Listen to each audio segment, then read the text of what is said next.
J'ai quand même de la chance dans ce métier. Je suis avec une jolie jeune fille. Ah, elle va pas me dire qu'elle est pas jolie. Quand même. Ça m'appartient pas. C'est Camille Aguilar qui est dans une pièce que dont vous pouvez découvrir l'affiche derrière, avec Guillaume de Tonquédec, avec Marc Fayet et avec un de mes potes, Axel Orient. D'accord. Voilà. Donc cette pièce se déroule à New York. Et comme le nom l'indique... À Times Square. Voilà. Exactement. Alors, tu as quand même un rôle énorme dans cette pièce, puisqu'en fait, tu as quasiment tout sur les épaules, on te voit presque pendant toute la pièce. Ça fait quoi d'avoir un tel poids sur les épaules face à quelqu'un qui est très connu, quand même, Guillaume est très connu? C'est pas ce à quoi je pensais, parce que quand on y pense trop, après on est trop sur soi et du coup on peut se voir toutes les insécurités du monde. J'étais plus, je sais pas, je me suis plus sentie en confiance parce que le metteur en scène José Paul m'a fait confiance, parce que l'auteur aussi. Donc j'étais plus focalisée sur le travail, sur l'être ensemble, sur comment faire pour que justement tout le monde soit au même diapason. C'est aussi, ils nous ont tous fait travailler pour qu'on soit au même endroit. Et maintenant, oui, je vais pas me mentir que j'ai pas eu des insécurités, que mon cœur, j'ai pas cru qu'il allait, et encore maintenant, lâcher certaines fois, quoi. Mais je pense que c'est moteur. C'est moteur. Moi, je le vis comme ça. C'est plus moteur.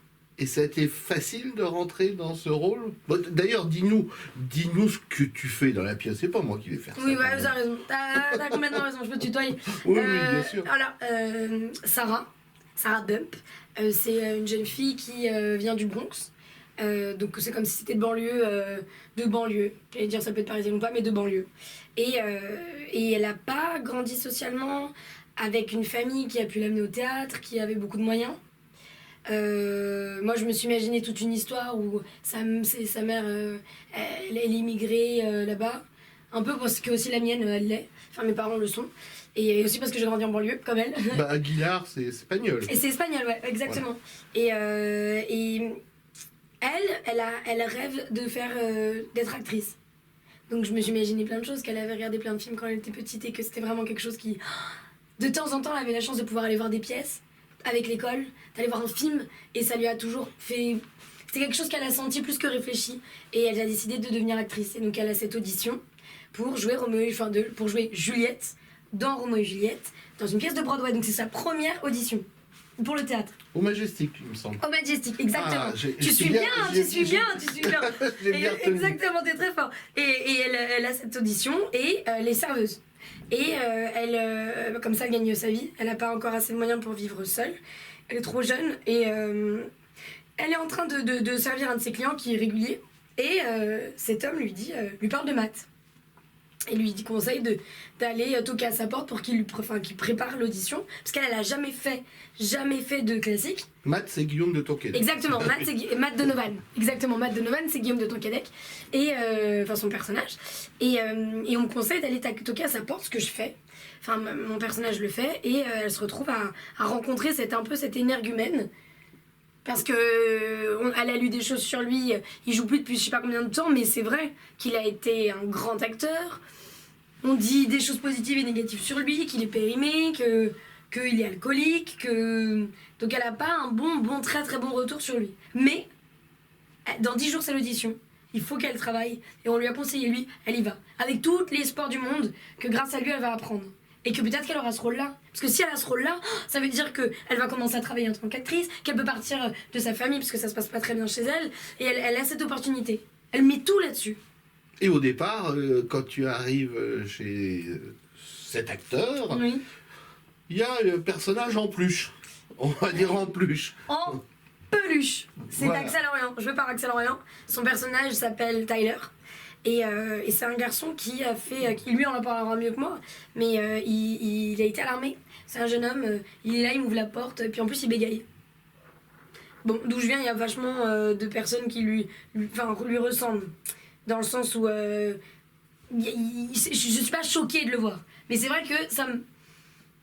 Oui, on comprend pas bien. Bah non, puis il a l'âge qu'il a, je connais pas sa vie, mais je suis pas là pour ça, puis il me parle, et puis elle est pas très confiante avec les hommes en général, donc lui, bon, au moins il a une peluche, il est habillé comme ça, c'est un peu bizarre, je comprends pas ce qu'il veut. Il est là, chez Matt, alors que... Et il lui explique que tous les jours, il est sur Broadway, il est en peluche et...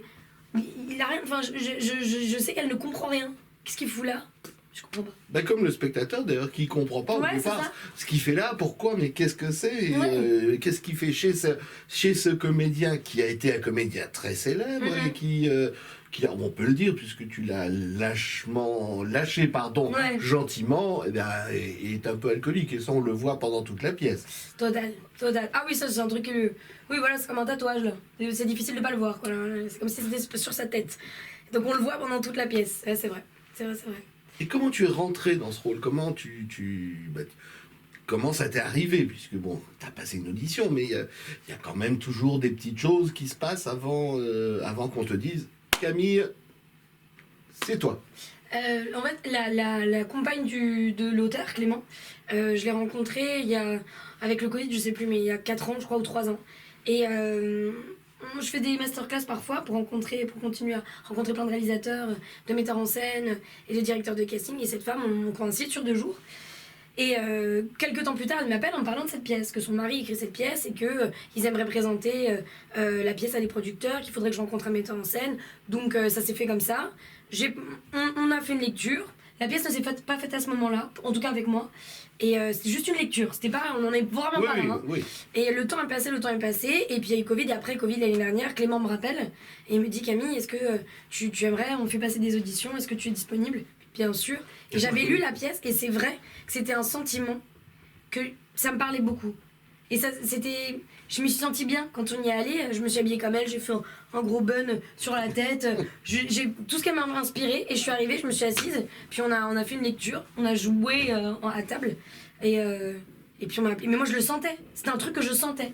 Après ça nous appartient pas, s'ils nous prennent pas, ils nous prennent pas. Mais en tout cas je le sentais, je me disais, oh, je le sens. Et puis je sais pas, 1 heure après il m'a appelé José en me disant que c'était parti quoi. 1 heure après, ça veut dire que vraiment t'as tapé du poing directement. Enfin, tu auras tapé dans l'œil. Enfin, je m'entends sur le terme, c'est gentil. Hein. Ouais, j'aurais pu me tromper en vrai, j'aurais pu me dire, mais non, c'est marrant, c'est un truc c'est des choses qu'on sent plus que dans la tête. C'est quelque chose que tu sens, comme une rencontre avec quelqu'un. Je sens qu'on s'entend bien, je sens que c'était pareil, c'était une rencontre. Et moi, quand j'ai rencontré Sarah, on s'est serré la main direct. Donc c'était fluide, c'était évident. Il y a des personnages, c'est un peu moins évident de prime abord. Mais là, c'est vrai que c'était très rapide. Pardon. Mais... Non, je t'en prie, je disais que je me suis beaucoup reconnue et qu'en fait, ça s'est très rapidement. Donc bon, tant mieux. Et la rencontre avec Guillaume de Tonquédec? La première fois, c'était l'audition et... Ah, c'était déjà l'audition avec lui? Ouais, la lecture, c'était ensemble. Et comme Sarah, j'avoue que je crois que son personnage m'aide beaucoup, elle est assez culottée. Je crois que je le suis un peu aussi. Et du coup... j'étais assise et je la jouais et c'est vrai que son envie, son culot, ça m'apporte. Donc j'étais assise, je le regardais et d'une grande bienveillance et comme aujourd'hui en fait. Comme aujourd'hui. Toujours... et puis très professionnel, très intéressant. Autant comme humain que comme acteur. Tous les soirs sur scène, je le regarde et je me dis, ah dingue, on est en train de se transformer. Ensemble en plus. C'est une jolie danse. Et il est très généreux. J'apprends beaucoup, vraiment. Mais tous, hein, Marc aussi, et Tyler, Axel. C'est vrai que... Ah c'est normal. Oui, c'est vrai. Vous êtes tous dans cette pièce, mais tous magnifiques. On peut pas dire, mais... Bon, tu parlais du 4e personnage dont j'avais pas parlé, qui est le frère de Guillaume. Ouais. Enfin, de Guillaume. De Matt, voilà, j'ai du mal à retenir les prénoms, je vois les pièces et voilà. Et l'entente est parfaite toujours entre tout le monde? Oui. Parce que je pense qu'on a le même objectif, c'est que ça se passe bien. Je pense que c'est aussi pour ça. Qu'on aime tous ça. Chacun pour les raisons qui leur appartient, mais c'est commun. C'est tous les soirs, avant de jouer, on se prend dans les bras tous les 4 et on se dit des choses. On se dit, par exemple, bonheur, échange, partage, vérité, ensemble. Et on a le même objectif. Donc c'est vrai que ça crée une énergie commune. Et ça porte. Ça porte parce que c'est positif. C'est positif. Donc quoi qu'il advienne, y a un joli regard sur l'autre. Donc s'il y a un mot qui s'en va, s'il y a des pertes parfois sur scène, on se trompe, normal, tout le temps de toute façon. Et il y a un regard bienveillant. Et ça, je pense que ça apporte parce que ça lève ça ne t'écrase pas.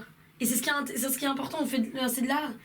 Donc il Oui. vaut mieux que ce soit avec plein de paillettes et des bonbons bien bons, avec des gens super gentils, c'est mieux. Vous avez fait à peu près un mois de représentation, là, peut-être un peu moins. Ah bah on arrive sur la quoi? Troisième? Oui. On a fait 13-14 représentations, je crois. Bon, 15, allez, on va dire 15 représentations. Est-ce que la représentation numéro 1 ressemblait à la représentation numéro 14? Non. Et ça, moi c'est ça que j'apprends aujourd'hui. C'est que quand on est dans des tournages, c'est des prises... on change, enfin on va rester 1 heure ou 2 ou 5 sur une scène, puis le lendemain on change. Au théâtre, non. Et moi j'ai eu beaucoup de mal à faire le deuil au début, de me dire des moments où je me dis oh le plaisir de fou, et puis il y avait plein de connexions, et puis on a trouvé plein de trucs, et le lendemain, pas du tout. En tout cas, complètement différent. Et j'étais frustrée, et c'est Guillaume qui m'a dit mais Camille, chaque jour c'est différent, on passe à autre chose. Et j'étais mais oui, bien sûr. Et donc on recommence, on refait, dans le même cadre, mais on refait. Donc on va trouver d'autres choses différentes, il n'y a pas de frustration parce que même tous les jours c'est mis à jour. Pourtant t'es toi et moi je suis moi et tous les jours tu travailles avec toi, mais pourtant c'est différent ce qui va t'arriver. Et bien là c'est la même. Et c'est vrai qu'au début j'étais là. C'était très nouveau. C'était très nouveau. Pourtant c'était pas ta première fois au théâtre. Non, c'était pas ma première fois, mais c'est vrai que j'avais pas le même âge. Et je pense que les objectifs étaient différents, je me sentais plus légère Je le faisais encore aujourd'hui pour beaucoup de bonheur, mais quand on voit ce que l'art peut engendrer chez les gens, même chez nous, la musique, de toute façon on est en connexion avec ça tout le temps.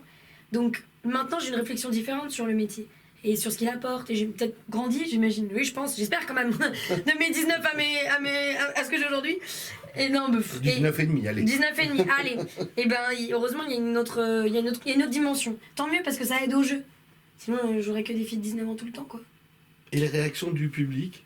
Moi quand j'y suis allé, c'était presque standing ovation. D'ailleurs, il me semble qu'il y avait des gens qui se sont levés. Mais ça me gêne un peu, la standing ovation. Parce que c'est devenu une mode. Ah bon? Il y a 2 ans ou 3 ans, les gens, ils applaudissaient, il y en avait quelques-uns qui se levaient, mais pas systématique. Et je dis pas que c'est pour la pièce là, hein, mais c'est maintenant c'est devenu voilà, on applaudit à la fin, puis on se lève. Ah ouais, moi je sais pas, je vois. Et de plus en plus, je le vois parce que c'est. Bah, peut-être que après, ça dépend de plus en plus depuis combien de temps? Bon, je dirais depuis la réouverture des théâtres. En même temps, ça me paraît logique. J'ai l'impression parce que quand on sait ça a été fermé, c'est vrai que là, c'est comme si une bouffée d'air et c'est un autre goût, c'est une autre saveur. Donc j'imagine que ça doit être là, l'enthousiasme des gens de retourner au théâtre et de revoir la beauté. Et peut-être que ça leur a manqué de retrouver les valeurs. Enfin, ce qui leur plaisait dans le théâtre. Je suis allée voir pas mal de pièces et ça arrive pas tout le temps. Non, mais souvent, voilà. Bah, moi je trouve ça chouette. C'est tant mieux pour vous. Non, mais même pas pour nous, mais même pour le public. Je veux dire, quand les gens se lèvent pour applaudir, c'est qu'il y a un engouement, c'est qu'il y a un enthousiasme, c'est qu'ils ont été touchés, c'est qu'ils sont ouverts, c'est qu'ils sont prêts en fait à accueillir ce qu'on est en train de leur donner. Et de là à se lever et applaudir, bah, moi je trouve ça beau. Je dis bah bravo, c'est qu'ils ont bien fait leur taf. Hein. Et que les gens étaient ouverts à ça. Est-ce que tu as eu le temps d'aller toi-même voir pas la compétition, mais voir les autres pièces ou d'autres pièces? Bah, depuis qu'on a commencé, du coup, non. Mais là, samedi, on va voir Berlin. J'ai trop hâte. C'est super. Tu as vu? C'est drôle. Oh, j'ai trop... Me raconte pas. J'ai trop hâte d'aller voir. J'ai trop hâte. Oh bah, de toute façon, voir Maxime Daboville, qu'on a l'habitude de voir dans des rôles un peu... voilà. Et là, il est drôle. Oh, c'est bon, cool. Face à Patrick Hautecoeur, on le sait, mais c'est drôle et c'est vraiment bien. Bah là j'y vais, mais c'est vrai qu'après, il y a plein d'autres. Là je regardais toutes les pièces qui sortaient. Là il y a le Shakespeare avec. Je vais réussir. Barbara Schultz. Exactement, que j'avais envie d'aller voir. Mais qui est bien aussi, qui est une belle mise en scène. Ouais. Celle de Valérie Le Mercier aussi, je voulais aller voir. Oui. Tu as vu? Oui. Et moi je les ai screenées toutes et il y a trop de pièces à aller voir là. Il y en a tellement. Mais non, mais puis des balles, enfin, ça a l'air vachement bien. Donc bon, on est en train de jouer, donc on peut pas aller le voir, mais j'espère qu'à des moments on pourra. Bon. Il y aura des corpos. Oui, non, mais c'est pas grave. C'est pas grave. Mais oui, souvent j'y vais. Après, j'étais allée voir quoi avant? Je sais plus. Dernièrement? Mais après, j'ai l'impression de passer mon temps au théâtre, donc du coup, je sais plus, je suis perdue. Attends, il se passe quoi? Il y a les producteurs que tu peux aller voir, il y a une corpo bientôt. Mais je voulais, et en fait, à ce moment-là, je crois qu'il y a eu un truc sanitaire au théâtre, et du coup, on n'a pas pu y aller. Non, il y en a une bientôt. Ah, ok.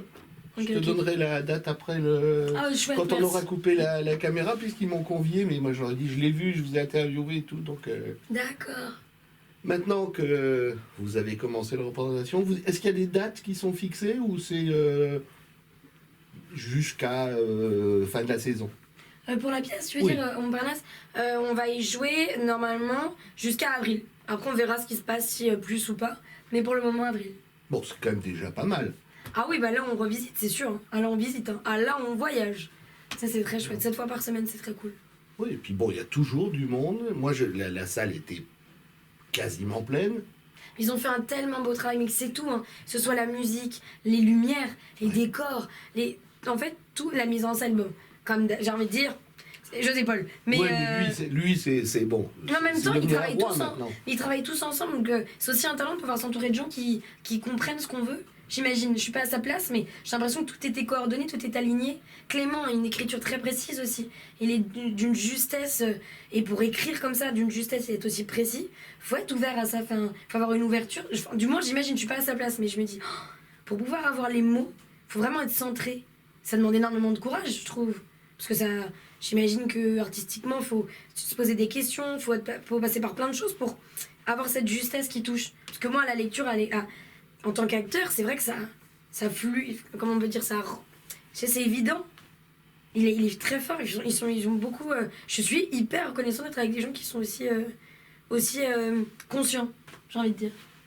Tu es comédienne, tu parlais tout à l'heure de cinéma. Alors ceux qui habitent en province et qui se disent « Oh, elle est charmante, on a envie de la voir, elle parle bien, oh, elle est rigolote ». Dans quoi apparais-tu prochainement? Mais je crois qu'il y a un babysitter qui repasse à la télé. Et ensuite, il faudra les regarder. Oh, je regarde pas, c'est mes parents chaque fois qu'ils me disent. Tu sais, ils ont le télé à la maison. Puis ils auraient Camille, tu passes ce jour-là. Je dis ah oui, c'est vrai.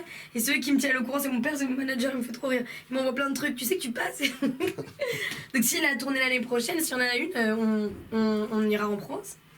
Voilà, on verra. C'est tout le mal que je te souhaite. Bah franchement, ouais, il y a toute la pièce, à tout le monde. Et tu as envie de quoi, là? Et ben, ce que j'ai envie... Aujourd'hui. Aujourd'hui? Oui, aujourd'hui, enfin de... Ah, tu veux dire dans la... Oui. Dans la vie en projet artistique, tu veux dire? Absolument. Et je bon. veux pas savoir pour la vie. Bah j'ai envie de manger une banane. Je vais en manger une d'ailleurs. Non, ce que je souhaite, là où je veux aller, c'est vers encore plus une ouverture d'esprit et une découverte de ce qui se passe à l'intérieur de soi, de l'autre, d'apprendre, en fait de continuer d'apprendre tout le temps. Je pense que c'est un truc, même si on le veut pas, on apprend tous les jours. Donc même si je le veux pas, ça c'est comme ça. Et de se faire confiance aussi. De se faire confiance, d'ouvrir et de connecter et de continuer de travailler. C'est beaucoup d'entraînement. De pas prendre ça pour acquis. On a un coach et le coach dit l'effort est un acquis et c'est juste. Donc ça, j'ai envie de continuer à bosser. Enfin, les acteurs que j'admire, ils bossent énormément. Ils travaillent beaucoup, ils se remettent beaucoup en question. Et ils prennent pas ça pour acquis. C'est pas du vent en fait. Parce que quand on travaille organiquement, on parle d'humain. Et c'est une encyclopédie. Donc il y a beaucoup de choses à voir. Hein. Donc je me souhaite d'être toujours aussi curieuse. Ça, c'est un truc que j'espère. Donc on va voir. Hein. Puis de courage et de la confiance. Il faut se faire confiance. Voilà. J'ai envie d'aller là-dedans. Bah écoute, je te dis un gros M. Tu en rajouteras ce que tu veux après. On rappelle que tu es une des protagonistes de Times Square. Oh, je vous souhaite de venir. Vous allez vous amuser. Vraiment, le public, il est ravi. Voilà. Du mardi au samedi 20h30. Jusqu'au dimanche 15h30. Et le samedi, il y en a une autre. Ouais, 15h, on fait 17h, 20h30. Voilà, donc enfin bon, de toute façon, c'est écrit là en dessous, quand vous regardez. C'est juste en dessous. Merci beaucoup d'avoir pris le temps. Mais il n'y a pas de quoi. Merci Camille. Merci C'était à un toi. plaisir. Vraiment. Ah, merci beaucoup. Au revoir.